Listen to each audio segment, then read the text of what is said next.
At regarding naman po sa mga sikanhan po na pagkabili ng kanilang mga motor, ay kailangan nyo lang po magdala ng deed of sale. Kailangan po guys, naka-notarize po yon. Ayan po guys, no? Yan po lahat ang mga requirements na kailangan po nating i-prepare before po tayo pumunta sa spot activation na ito.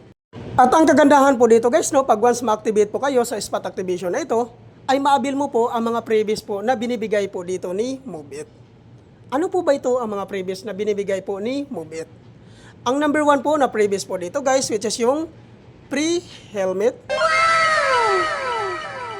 Number 2, pre-2 jersey. Number 3, pre-raincoat.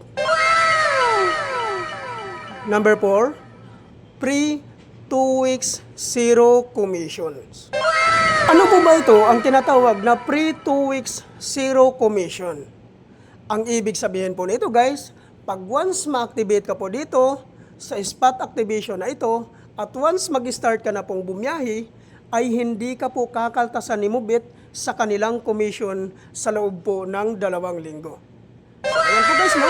Napakagandang panimula po nito dahil mapapasayo po lahat ng kikitain nyo dahil wala kang kaltas po sa loob po ng 2 linggo sa kanilang commission. Kaya po guys, huwag nyo na pong sayangin ang pagkakataon na ito.